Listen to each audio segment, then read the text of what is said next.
बच्चों आज की क्लास में हम लोग सीखने वाले हैं नर्व इम्पल्स या नर्व इम्पल्स ट्रांसमिशन जिसे कहते हैं। हम लोग आज के क्लास में देखेंगे कि जो इम्पल्स है वो किस तरीके से मूव करता है और किसी भी बॉडी पार्ट से ब्रेन तक पहुंच जाता है। तो आइए देखते हैं। सबसे पहले अगर हम किसी एक्सॉन को कट कर लेते हैं, मान लिया ये हमारे ब्रेन का एक्सॉन है, ये एक्सॉन है, डेंड्रॉन हो गया भाई, इस तरीके से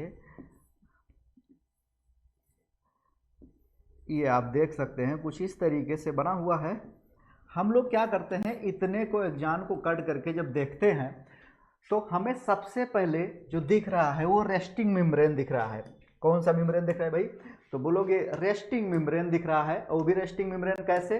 देखिए यहाँ पे रेस्टिंग मेम्ब्रेन, रेस्टिंग मेम्ब्रेन में जो है इनसाइड निगेटिव होता है और आउटसाइड पॉजिटिव होता है। यानी कि हम ऐसा मान सकते हैं यहाँ पे ये पहला नंबर तो इस चैनल को जान लीजिए, ये 80 पेज चैनल है, 80 पेज चैनल, यहाँ पे एनर्जी लगती है, 80 पेज चैनल है।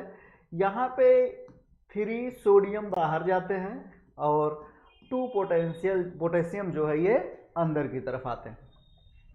इस वाले चैनल को कहते हैं लीकी चैनल, लीकी चैनल, और इस वाले को कहते हैं voltage gated, voltage gated channel. देखिए अगर इसे लीकी नाम है यानी कि लीकेज कर रहा होगा, इसमें क्या है, इसमें सोडियम जो है ये अंदर की तरफ आता है, 2 नहीं लिखेंगे, सिर्फ सोडियम लिखेंगे। और इससे क्या है, इससे पोटेशियम बाहर की तरफ जाता रहता है। और ये चैनल बंद होते हैं कब? जब रेस्टिंग मेम्ब्रेन होता है, यानी कि जब यहाँ पे चीजें रेस्ट में होती हैं तब ये कहानी होती है। अब देखिए यहाँ पे अंदर की तरफ ऐसा मान सकते हैं कि अंदर की तरफ एनायन ज्यादा है, एनायन ज्यादा है किससे? केटायन से। सबसे पहले तो अंदर वाले को हम ICF बोलते हैं और बाहर वाले को ECF बोलेंगे। अंदर एनायन ज्यादा होता है और बाहर केटायन ज्यादा है। केटायन क्या है? ज्यादा है किससे? एनायन से, ECF में। ठीक है, तो ये रेस्टिंग मेम्ब्रेन है और रेस्टिंग मेम्ब्रेन में कोई भी इम्पल्स जो है ट्रांसमिट नहीं होती है। तो यहाँ पे आपको नाम याद रखना है कि कितने चैनल है, 80 पेज चैनल है, जहाँ से 3 सोडियम बाहर की तरफ जा रहा है और 2 पोटेशियम अंदर की तरफ आ रहा है। और अगर लीकी चैनल की बात करें तो यहाँ पे सोडियम अंदर की तरफ आ रहा है और पोटेशियम बाहर की तरफ जा रहा है। और यहाँ पे अगर हम वोल्टेज गेटेज की बात करें तो ये रेस्टिंग मेम्ब्रेन में बंद होता है।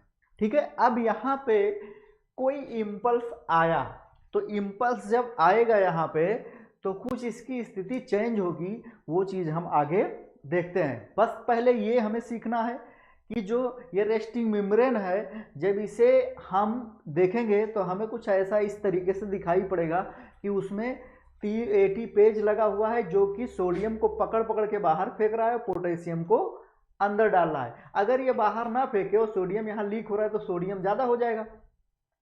तो इसे काउंटर करने के लिए यहाँ से 3 सोडियम बाहर जाता रहता है। तो आगे हम लोग देखेंगे यहाँ पे कि जब हमने यहाँ पे देखा डीपोलराइजेशन में तो क्या हुआ कि जो ये चैनल चल रहा था ना, ये चलना बंद हो गया, ये पूरी तरीके से चलना बंद हो गया। यानी कि यहाँ से जो सोडियम बाहर जा रहे थे वो नहीं जा रहे हैं, यानी कि 80 पेज ने काम करना, 80 पेज जो है ये स्टॉप कर गया। क्या हो गया? ये स्टॉप हो गया 80 पेज। अब ये काम करना बंद कर दिया तो कोई सोडियम बाहर जाएगा नहीं, इससे प्रॉपर सोडियम अंदर आ रहा है और इससे पोटेशियम बाहर की तरफ जा रहा है। लेकिन यहाँ पे ये जो एक सोडियम को पास करता है, दूसरा पोटेशियम के लिए होता है। तो ये जो सोडियम वाला है ना, ये वोल्टेज गेटेड चैनल खुलेगा और यहाँ से सोडियम अंदर आना शुरू करेगा। जब सोडियम अंदर आ जाएगा ना तो इसका नेचर चेंज हो जाएगा, इसका पूरी तरीके से नेचर चेंज हो जाएगा। पहले ये कैसे था? पहले इस तरीके से था, लेकिन अभी कैसे हो गया? ये पूरा इसका नेचर चेंज हो गया। अब यही सेम चीज ऐसे आगे की तरफ बढ़ती हुई जाएगी और फिर ये मेम्ब्रेन जो आगे दिख रहा है, मान लिया इसे ए मान लेते हैं, इसे बी मान लेते हैं। ठीक है, तो ये मेम्ब्रेन आगे की तरफ ऐसे स्लाइड होते जाएगी और इम्पल्स आगे की तरफ मूव करता हुआ जाएगा, क्योंकि इलेक्ट्रॉन मूव करता है निगेटिव टू पॉजिटिव और करंट उसके अपोजिट डायरेक्शन में, हम लोग ऐसे पढ़ चुके हैं एनायन। यहाँ पे कुछ इस तरीके से आपको देखने को मिलेगा। तो ये कहानी है डीपोलराइजेशन की, क्योंकि पहले अंदर निगेटिव था, यानी कि एनायन ज़्यादा थे, बाहर केटायन ज़्यादा थे। अभी बाहर क्या हो गया, यहाँ पे जो है एनायन यहाँ पे ज़्यादा हो गए, क्या हो गए, एनायन इधर ज़्यादा हो गए, और केटायन क्या हो गया, केटायन यहाँ पे कम हो गया। यहाँ की कहानी देखो कि केटायन यहाँ पे अभी ज़्यादा है और एनायन कम है, ठीक है। तो इस तरीके से मेम्ब्रेन है। अब ये आगे की तरफ पास होगा, स्लाइड होगा, यानी कि फिर इसकी स्थिति क्या होगी, ये चीज़ हम दूसरे स्लाइड में देख लेते हैं। इसकी स्थिति कुछ इस तरीके से होगी कि ये किस में आ गया, ये नॉर्मल फेज में आ गया, ये नॉर्मल हो गया, यानी कि यहाँ पे जो रहा होगा 80 पेज, ये 3 सोडियम को बाहर फेंकने लगा होगा और पोटेशियम को क्या किया होगा, अंदर फेंकने लगा होगा, 2 पोटेशियम को। और यहाँ पे जो लीकी चैनल थे ना, ये लीकी चैनल क्या होंगे, ये प्रॉपर पोटेशियम को बाहर फेंकने लगे होंगे, ठीक है।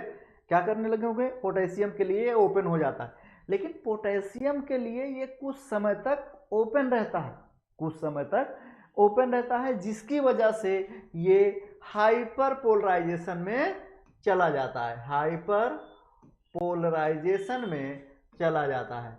तो ये कुछ इस तरीके से काम करता है, और फिर यहाँ इम्पल्स जो है ये क्या करेंगी, ये मूव करना शुरू कर देगी, यानी निगेटिव से किसकी तरफ, पॉजिटिव की तरफ, ठीक है। तो इस तरीके से आपको ग्राफ मिले तो समझ जाओगे ये क्या है, ये है रीपोलराइजेशन। इससे पहले हम लोगों ने पढ़ा डीपोलराइजेशन, डीपोलराइजेशन में अंदर का नेचर पूरी तरीके से चेंज हो गया, और इससे पहले हम लोगों ने पढ़ा था जिसका नाम था क्या है, रेस्टिंग मेम्ब्रेन और पोलराइजेशन। हमने पहले पोलराइजेशन को समझा, उसके बाद में डीपोलराइजेशन, उसके बाद रीपोलराइजेशन। इस तरीके से हम समझेंगे और क्वेश्चन निकल जाएगा।